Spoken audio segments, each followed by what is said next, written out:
It is game day. Week 2 is officially upon us, and our New York Jets travel to Cleveland to take on Jacoby Brissett and the Browns. So what can we expect from this matchup against Cleveland's offense? Let's take a look at the All-22 from their game against the Panthers and find out together. Let's go. What's going on, everybody? It's Luke here from Play Like a Jet, and happy game day. Today the Jets will travel to Cleveland, and it's going to be a really interesting matchup. What I wanted to do for you today is take a look at what the Browns put on tape against Carolina in week 1. The side of the ball we're going to focus on is the offensive side for the Browns, because you've got a backup quarterback, you've got a very good offensive line, and you've got probably what's the best running attack in the NFL. The Jets, on the other hand, they actually went pretty well outside of some of the safety play and coverage. I thought they were really good against Baltimore and what they present challenge-wise with Lamar Jackson and their offensive line and running game. So how's it going to match up? It's probably going to be the side that dictates the outcome of this game. So speaking specifically to start with about the Cleveland Browns running attack, it is dynamic. And it starts with so much movement and similar concepts to what we see from the Jets and Mike LaFleur's system. When they're in shotgun, especially when the running backs align to the right-hand side of Jacoby Brissett, as you can see on screen here for the first play, they're going to run a lot of pin-pull action.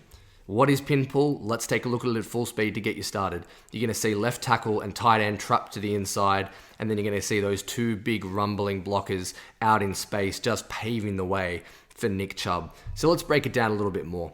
I want your attention to start with number 71, Jedrick Wills, and also 85, Njoku, both on the left-hand side of your screen.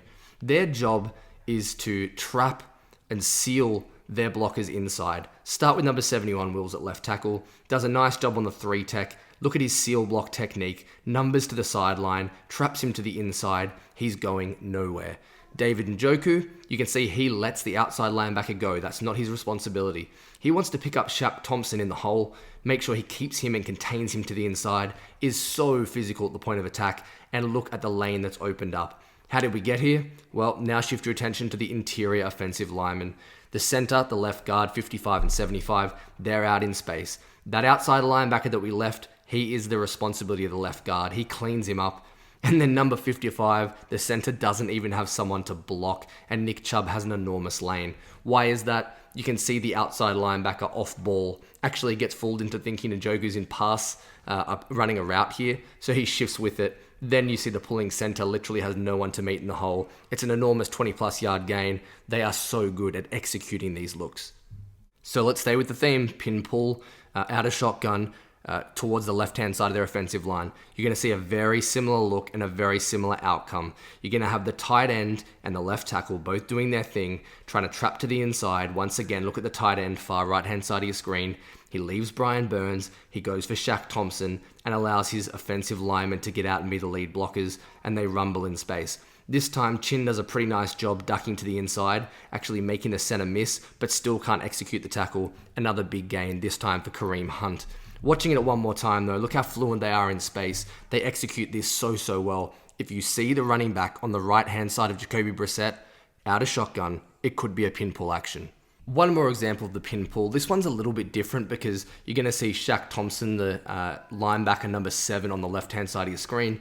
Off the snap here, he's super aggressive. He's actually run blitzing. That puts pressure on Njoku, the tight end. Instead of having to flow out in space and wade through traffic, he's just making a straight up block here, almost like in pass pro. He's just trying to keep him to the inside any way he can. You can see that makes the left guard and center have to kind of navigate around him. They're a little bit deeper than they'd want to be, but they still do a fantastic job getting through the traffic. Once again, you see 75 laying a fantastic block, 55 follow suits, and unfortunately, Brian Burns runs them down. But this just shows this is their bread and butter. Out of shotgun, if they're going to run the ball, they're going to run it left a ton, and it's going to be this look. But they can also do some awesome things with their outside zone, wide zone looks in the running game. And again, this is something you've seen a ton from the Jets, from the 49ers, and this whole coaching tree.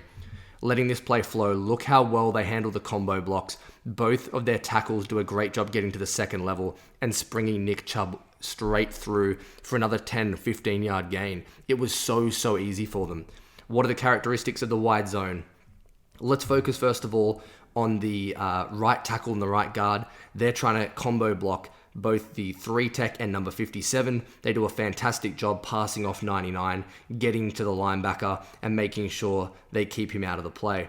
Now shifting to the other side of the line, what have we got from the left guard and the center? Same kind of thing, taking care of the defensive tackle, getting out to number 49, and then allowing the cutback lane for their running back. They make it look so easy. They just execute so well.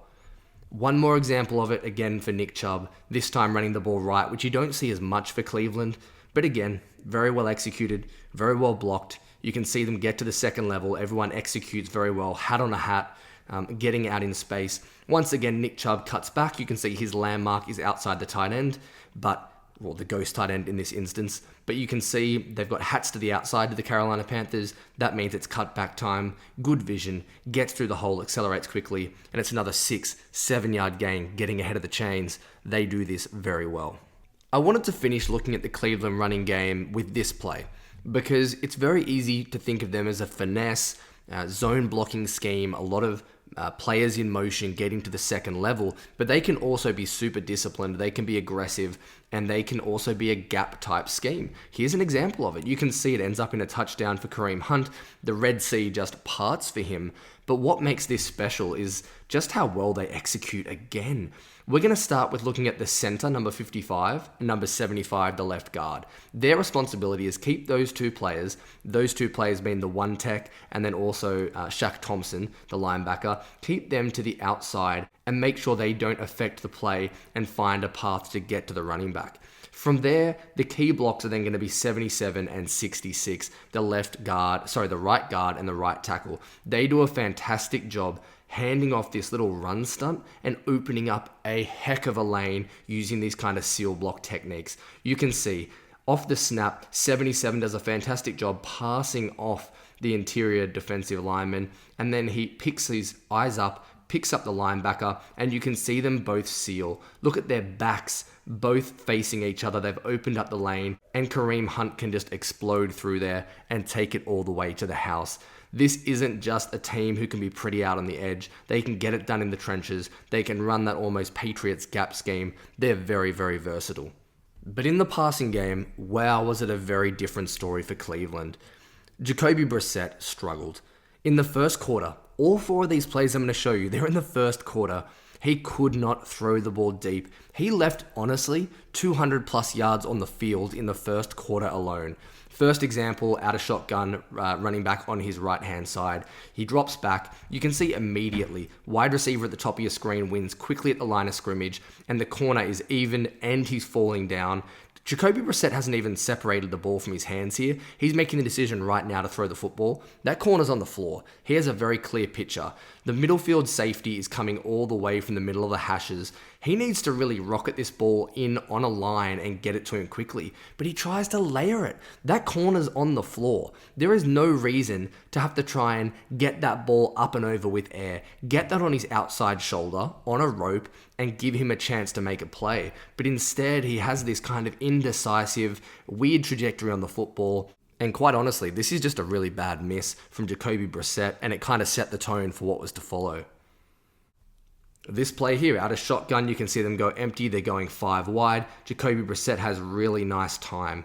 And what you're going to notice is he's going to identify the matchup bottom of your screen with Kareem Hunt out in space on the boundary against a linebacker, and he wins very, very quickly. He makes sure the safety doesn't follow him with his eyes. He moves him the middle of the field safety, gets him going to his left. He then comes to the matchup he wants. When he separates and throws this football, you can see Kareem Hunt is in a dominant position. He's got the space. This is a throw you need to make. You can't miss this ball. Again with the layered throw, again with the miss. Just does not get the right trajectory on the ball, doesn't get the right arc, and just leaves again. What's that? 30 to 40 yards, if not a touchdown on the field. Another bad miss.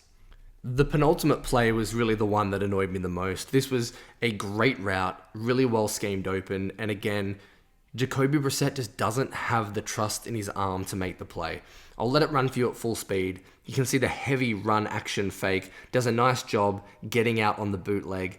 and he has a man wide open, and I mean wide open down the middle, but he decides not to pull the trigger. I'm going to show you the decisive moment here. The receiver I want you to focus on is in the slot right-hand side of the Browns formation, the number 2 receiver. You can see off the snap, he eats into the coverage, he attacks the safety, and then sells that he's running this outside route. You can see the numbers to the camera right now, and then snaps it off. Does a fantastic job just turning Jeremy Chin around, who had a terrible game of football, and he's wide open. At this point, Jacoby Brissett's rolling off his bootleg. He steps up, time to throw the football right now. That's when he needs to separate and throw. Look at the space right here where I've circled that he has to throw the football. He has 15 yards. It's a 50-yard throw. He needs to pull the trigger here, but he's gun shy. He doesn't trust his arm. And this is just another touchdown, another 60 yards left on the table, left on the field. This is where the Jets need to take advantage of this side of the game. Stack the box, make him throw the football because he doesn't believe he can do it down the field. And the last one, tough throw, but a throw that a lot of starting NFL quarterbacks make. You have this little deep out route, I guess you could call it almost a sail route from the top of your screen. He tries to sit between the corner and the safety and the linebacker, but he just can't layer this football, in a word I've used a lot. He doesn't have the touch on his arm to get this over the top of the zone defender underneath. If he throws that high and outside, he gives his receiver a chance. He doesn't, and it should have been an interception, to be perfectly honest with you. Jacoby Brissett really struggled throwing the football, particularly deep. These were examples from the first quarter. If you can get him in second and third and long, the Jets are in a great position.